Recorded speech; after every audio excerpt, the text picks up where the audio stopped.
he is an outlier. How he is so efficient and useful of his time is not how the rest of the world is. It's like fine china. It is beautiful to look at, but it breaks easily. When you strive for perfection, you almost have to not accept anything else. So if you don't get it, then it could cost the entire game. I don't think I was very good when things weren't going the way that we thought they were in the beginning. John's greatness, was also part of what made him so volatile.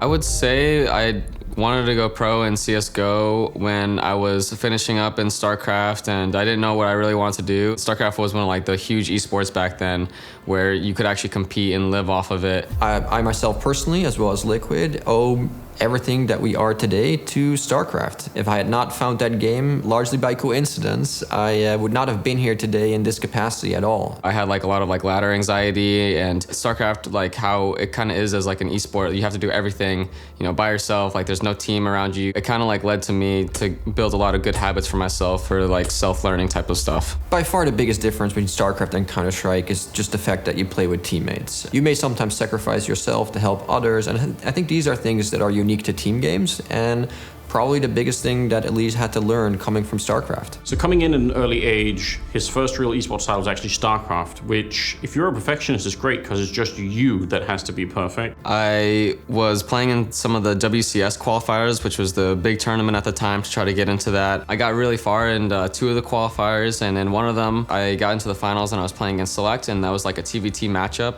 And you would play the whole bracket out for one day, and then the finals would be on another day.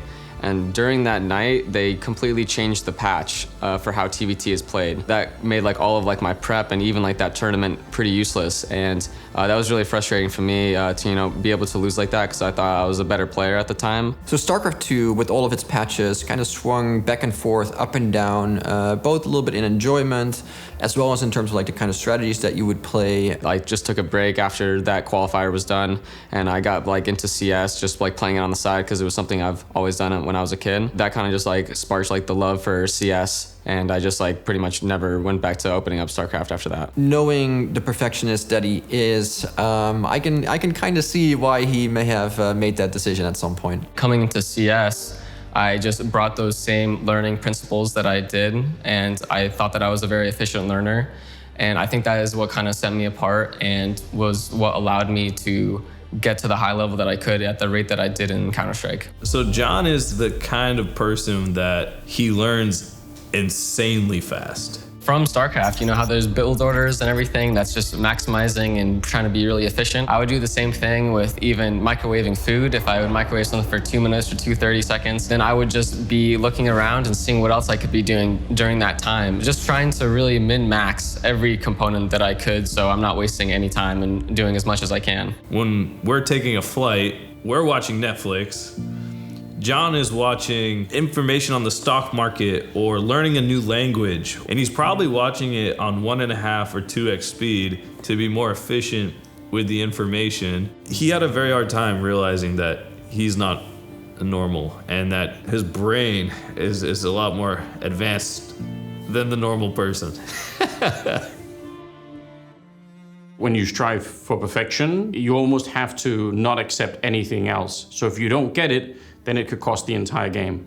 When John plays CS, I like to think of him as almost like a robot. He's already calculated in his head how this round should go or not go. It's day 7 and they still don't know that he's one of them, and they're gonna line up, oh my God. I think the way that EliGE approaches the game, in moments when it's working out, you can tell that it is perfect. EliGE has to cover off the wide side. He's got the first. He follows it up with a second, but he lost his teammate, EliGE. He might be on for this. He might get it done, and that's incredible. It's like fine china. It is beautiful to look at, but it breaks easily. If I have some type of idea of what a perfect round looks like, or how I think that a round should have went, it's something that's unattainable because not everyone's going to be thinking the same exact way of how that round should be going. Say there was a 90% chance we won that round, 10% we didn't. The 10% happened.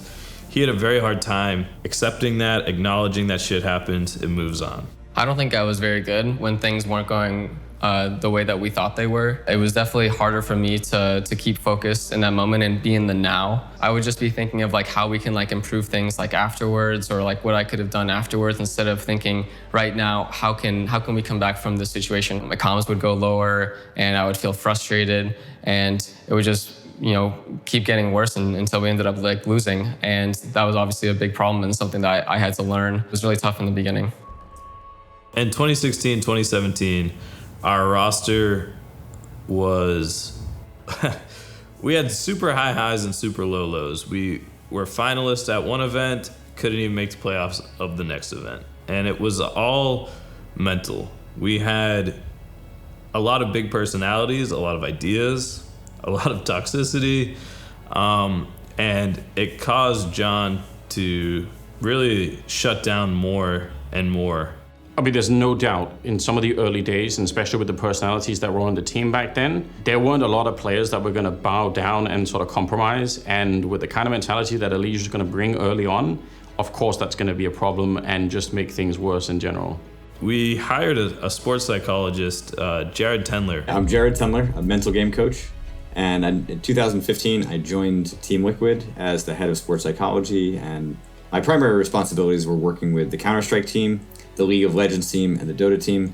I don't think that I first started working on it until I started working with Jared at, I believe it was like the end of 2017, when there was, you know, a big climax point within the team of like, I had needed to fix this or I would just not be on the team anymore. John was kind of labeled as the player with the huge upside, but, you know, had a big downside as well. And, you know, his ability to not tilt, to not shut down during matches, you know, really just to be a good teammate was a big problem. Jared made sense to John, and he understood his value, and he was fully bought in. And whenever there was something that John had a very hard time swallowing, Jared had a way of rationalizing it. I think early on it was obvious that he was incredibly analytical, and we needed to kind of find like analytical answers to his emotional problems. Appealing to his analytical nature, I think was a big catalyst in us actually doing some really good work over the years. When we started like doing boot camps with him, and he would be there and, you know, helping us out, like defining like his concepts and how we wanted to like work on issues and how he would like work through like those issues with us, was also like a really big like staple of like what I remember the most. That was like a big like inflection point, I guess I would say, of my career, of like this, like it's like do or die at that point in time. I think this is like an interesting question of how John became one of the best players in the world. You know, once you start to understand that your emotional reactions are just signals, right? There's underlying flaws and biases and illusions and wishes. And so with John's tilt, you know, his faulty view of mistakes is what was creating the anger. The anger was just sort of a symptom of that problem. It took pretty much 2 years for me to get there. And from then on, it doesn't just instantly fix. It's not something that you can just, you know, flick a light switch on or off of, you know, now my mentality is good. Like now I can like come back from those hard moments. I think because so much of EliGE's skill was evident from the get-go, a lot of the work has gone into the personality side and to the mental side of things, and you can tell. I feel like we could go back and find video footage of EliGE back then and compare it to now, and you'll see a noticeable difference. So that's probably where the majority of the work has gone into his career. John, through his career, had to deal with all kinds of different players, nationalities, personalities, and each one, the same way that John could help them through his in-game knowledge, they helped him on a personal level to grow. Try and fight them 1 versus 4, and he's got the first kill. The bomb is right there, so that's right, the only thing going for him. One more headshot. They're going to try and double. Oh my God! He's going to be pressured, naded, shot at, they're defusing here to get on free. EliGE finds the 4 for Liquid. 1 versus 3. For giving Liquid so much room and time to work with, but EliGE, that accuracy is so good. That high sensitivity, and he makes it look so easy as he flashes over his own flash, and EliGE is an absolute animal right now, as Benton will fall trying to pull back into the catwalk position. He stepped up in Cologne, and he's doing it now! Here on Overpass, a wholehearted T side, and EliGE, oh my God, he just executes them!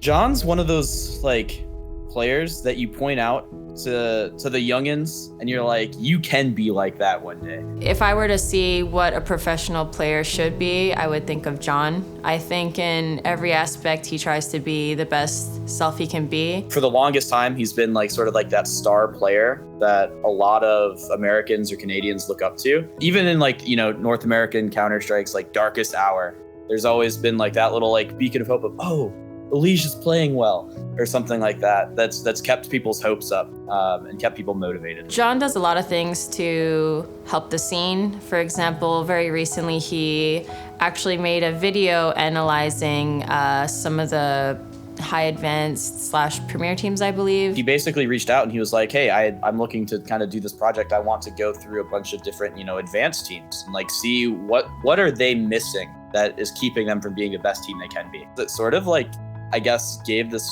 air of professionalism to my DU players that they didn't have before. They didn't have that like sort of connection before. And now it's, you know, carried us to the heights we're at now. John today is, I think, a role model to so many people.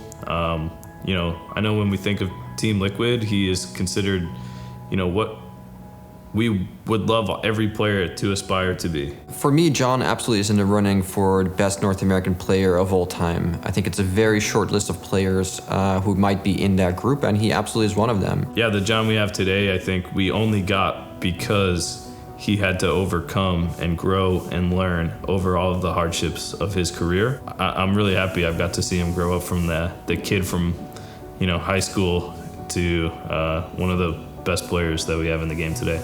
John's greatness, you know, was also a part of what made him so volatile, right? It was his desire to be the best and wrapped up in, you know, a kid who needed to grow up. The mental game isn't something that you can ever just beat. And it's a continuous struggle that you always have to keep coming back to. And it's not like a single player game where you can just win. It's a multiplayer game where, you know, everything's changing. There's dynamics, there's different things. Perfection is never gonna be something that you can achieve, and it's always gonna be a moving target. And that's something that, you know, Jared taught me a lot.